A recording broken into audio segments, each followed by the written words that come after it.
Good morning, everybody. It is early in the morning here in Vancouver, BC, Canada, and it is the third day of Everything Electric. It has been a phenomenal event. We have had an amazing time. The team have been super busy. I think between us, Kate and I have moderated 4 panels.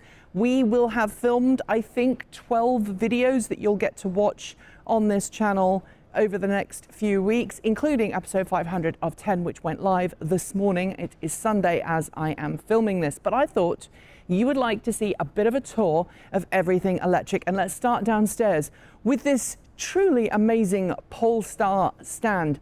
Obviously, there are some vehicles here that you can't buy.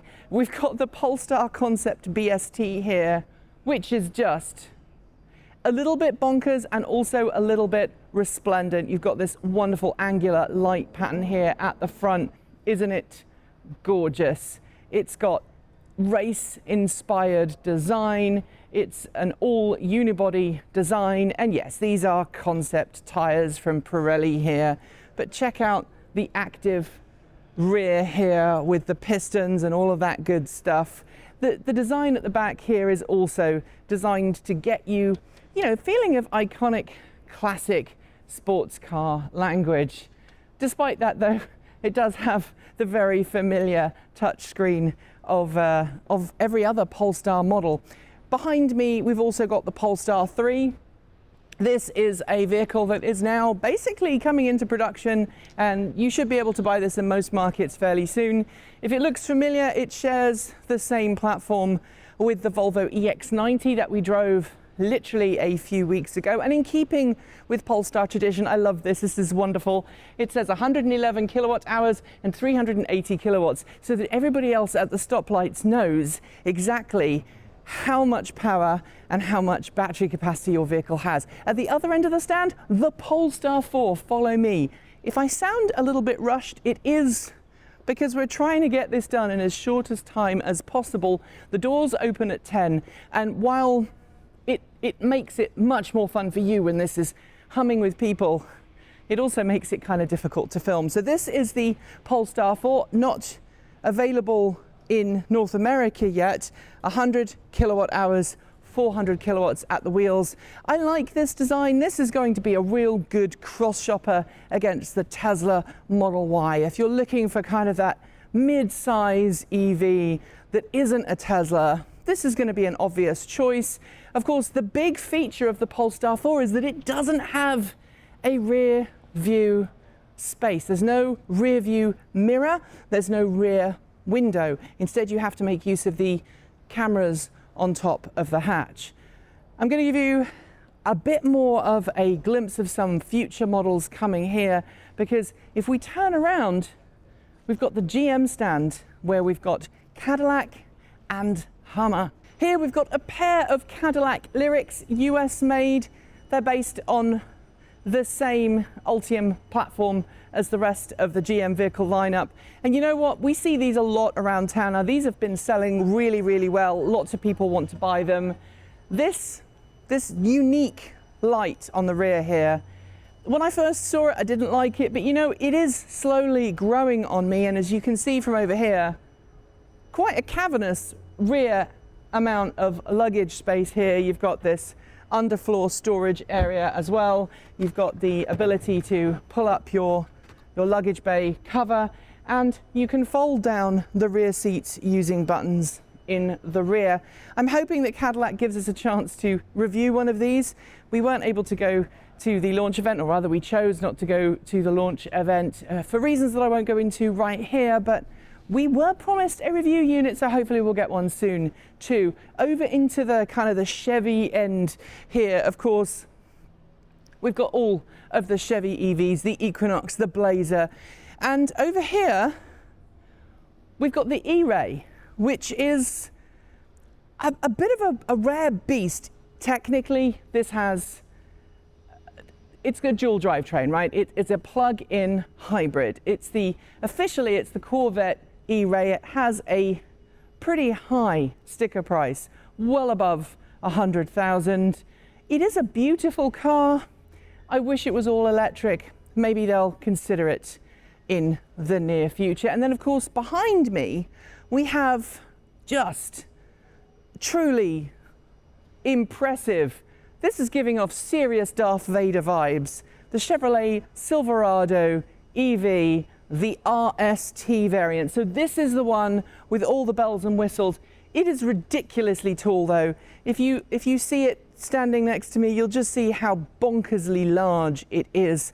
The wheels on this are far more massive than the work truck, which is the one that we drove in California earlier this year. This one has got the full length touchscreen panoramic display. This thing is a ridiculously high priced sticker, and the rear of this has got, you know, that special fold down mid-gate that allows you to fold the rear seats down and to fit in large amounts of items, long items like boats and wood and all of that stuff. And of course it also has the multifunction tailgate with the step integrated in, and I think you can also get an optional radio for the tailgate as well. We're going to head over to the other part of the downstairs area, and I'm going to give Michael a bit of a break. Over here we've got the second all-electric plane we've seen this year. This is the Sealand E-Flight Flight Training School. If you want to learn to become a pilot and you want to train in an electric airplane, this is an option for you. It's a tiny little plane, super efficient. Of course, it's not going to have any emissions associated with normal air travel, and if you haven't yet seen it, do check out, I don't know if it's going to go out first or whether this is going to go out first, but we filmed yesterday with the wonderful people at Harbour Air, whose eBeaver has been at the event. We watched it take off yesterday. It was such an experience. The team said it was so quiet and so beautiful taking off, and nowhere near as loud as the turboprops. And the same thing is true here. This is the Pipistrel aircraft. It is one of the few production electric aircrafts that's being made right now.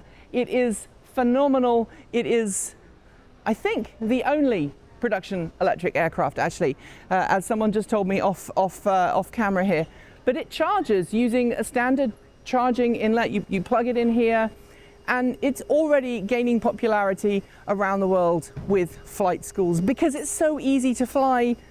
It's very easy to teach people how to understand flight dynamics. Let's go over to Rivian now, where we've got more awesome things. We've got obviously the R1S and we've got the R1T. Now, unfortunately, we don't have the R2 here, but over here, if you look behind me, we spy the R3. The R3 is a phenomenal looking vehicle. Obviously this is a pre-production prototype, so we're not allowed to touch it or ride in it or anything, but it looks incredible, much larger in the real world than I thought it would be. Importantly here though, a NACS inlet as standard, which allows Rivian to make the charging inlet, the charge port door, a little smaller. This gives off serious Volkswagen Golf country vibes mixed with a little bit of Yugo, and I'm not saying that as a derogatory thing because I love the Yugo's design. And one of the team said there's a little bit of Maxi in this as well. Great car, cannot wait to see it in the real world. Blue Force Energy are here at the show. They are the only company, as far as I'm aware, that's doing conversions, and they are here at the show. This is an electric conversion of an ambulance, and then behind us we have a Ford F350 chassis that's been converted to electric. It shows, obviously, you've got your drive controller they've mocked up here with the brake pedal.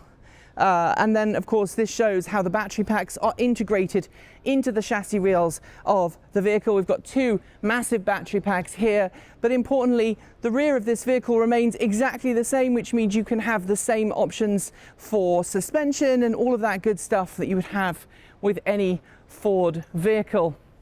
Let's keep going because there's a vehicle here that we have to cover at the show. I can't imagine how hard it is to keep this clean at the show because it's stainless steel, but this of course is the Cybertruck complete with Tesla's revised wheel covers. It's very stunning in its design. Personally, I'm not a fan of Cybertruck, but it has this very commanding appearance.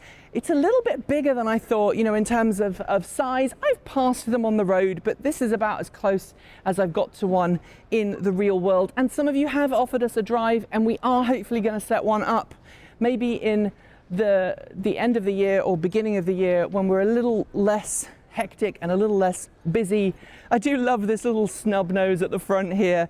Proportionally, this nose just feels super short. It makes sense because it gives great visibility of the road ahead, but at the same point, there is nothing else like this on the road, and I'm glad that Tesla have been able to show it at the event. Of course, we don't have time, unfortunately, to cover every stand at the event. There is literally so much going on here. But obviously we've got the full Ford stand here with the all-new e-Transit. When I say all-new, it's got a new battery pack for this year. It can go further per charge. And it is great for people who run businesses who need to get things from one place to another. It was certainly on the consideration list for us, but we said no at the time because it didn't have the longer range battery pack that it does now have. But over here, we can't not talk about this. This is the ID Buzz. It is the long wheelbase version. It is ready for production and launch. The official launch event is due to take place in the US very shortly. Hopefully we'll get a chance to drive one. Glorious sliding rear doors. I love this two-tone paint job. I think it's incredible. I'm also a fan of these wheels.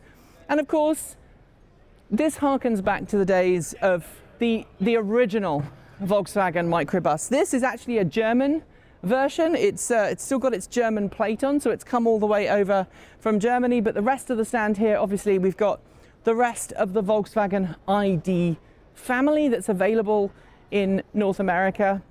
But it's good to see one here representing, even though you can't buy one yet. And of course, just down the road from Polestar, we have VinFast. It's got the VF7, the VF9, the VF8. It's the whole family lineup. Not super easy to get hold of one right now in some markets, but it's good to see it showing. Also behind us that we haven't had chance to see is the all-new Mini Countryman Electric. It is massive. It's not mini. It's a maxi. Finishing off our tour of downstairs, and while there are loads of vehicles I haven't covered, I cannot go upstairs without talking about UBC. They've done so much with their engineering program and their EV program. This is their solar electric car, which wasn't here last year. But we also have their Formula Electric car, which we saw last year and we talked to the team about. We're going to be coming and talking to them again this year and interviewing them and seeing how their year has been. And of course, over here we have the Cumsons electric race team. We have a video coming on the channel talking about them very soon. As a throwback, we also have the Peterbilt folks with their electric Class 8 big rigs. We've got some other commercial vehicles, and we've even got an electric bus. But you know what? We should head upstairs. And on the top floor, we're nearly back at our booth, don't worry, but we can't not talk about this. 2 solar EVs sitting here on the floor as if the company is still making and selling cars. In America, you may know, all of the solar EVs that were on the road were taken back and crushed, unless you happen to be one of the lucky few people who owned a earlier production model. This one is not US spec because it doesn't have the Cyclops light, but as we understand it, Solo is coming back. The company, the brand is coming back. These may or may not come back, but Solo Automotive is coming back and it's going to be making EVs. That's what we've been told at the event. But follow me because we've got some pretty rare cars up here. Walking up further towards the top end of the ballroom, as they call it, or the ballroom's in there, but you know what I mean. We've got a really super rare car. And we've got plenty of cool cars along this wall. We've got VinFast, we've got the Subaru Solterra, we've got the Kia EV9, we've got some Chevy models, some Cadillac models, but look, it's a Rolls-Royce EV. This is the Spectre EV, a car so luxurious and so exclusive that you probably need to write a check just to look at it. The inside is opulent. There is a very exclusive wait list for this car. And if you have to ask the price, well, you definitely cannot afford one. But let's head back towards the rest of the hall. Now there's Tons of stuff here that I haven't been able to cover. The Vancouver Electric Vehicle Association are here again with their vintage EV. They are out in the main hall. We've got the electric gardener with a Ford F-150 Lightning and electric lawnmower that's a ride on. Everything is electric, and they go around the local area offering gardening services to people. We have so many electric bike companies. So we've got the Bike Tricks or the Bike Tricks company. We've got BC Hydro, who are offering kind of an energy consulting service here. So if you're local and you're a customer in the area and you want to know how to green your home, you can come see them.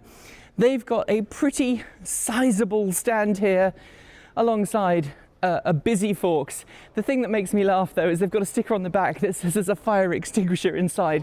I'm not sure if that's necessarily a good thing for EVs to have on them. But over here we've got On the Run, which is, if you don't know, is a chain of filling stations, and they've got their own charging setup for EVs. And then let's walk back towards our own stand where we're going to finish. RVE, just to my left, we just filmed with them earlier this week, so I'll be doing a video on them. Mitsubishi Electric with the heat pumps and all of the cool things you can have for your home. We've got the Orca, which is kind of like an electric skidoo watercraft. That looks fantastic, and they were actually selling them earlier on this week.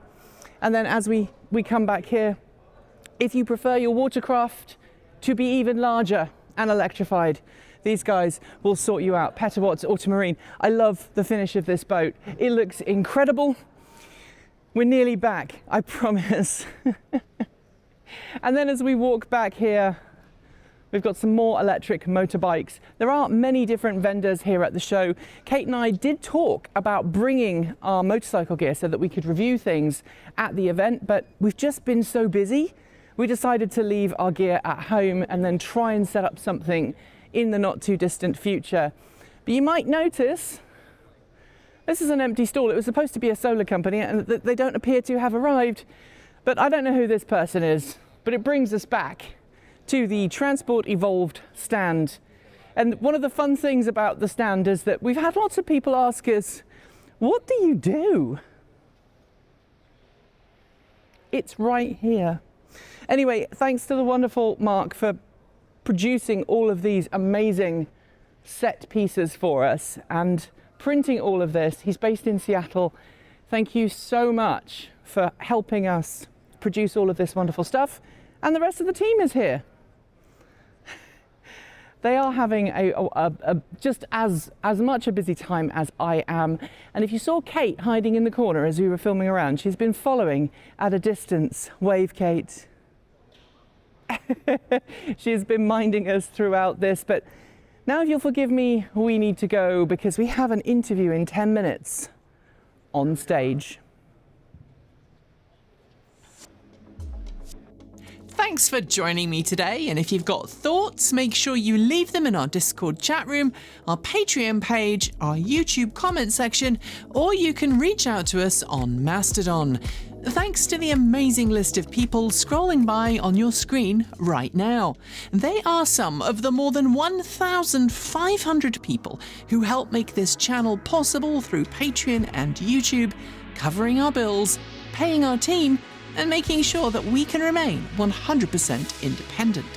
If you'd like to join them and see your name listed here, just follow the links below. There are a range of different tiers you can sign up for from as little as $1 a month, or if you pay yearly, around $10.08 a year. A massive welcome to our newest supporters, Bree Crockford, CAP, Christian Balal, Everything on a Bi-Bagel, Pidge Eon, and Brett Chandler. To join the list and get your shout out, become a paid Patreon member for your moment of fame. If you'd like to support us with a one-off donation, you'll find links below for Ko-fi and Bitcoin donations, and we even have a good old-fashioned PO box you can reach us at, the address for which you'll also find below. And if you're in need of some swag, do check out our swag store in the down below. We've got some fantastic content coming right up, so make sure you're subscribed on PeerTube or YouTube, and we'll see you soon. As a reminder, we make new videos every Monday, Wednesday, Friday, Saturday, and Sunday. If you want more, the almighty algorithm thinks you might enjoy this video, but what does it know? We think this one is also well worth a look. See you soon, and as always, keep evolving.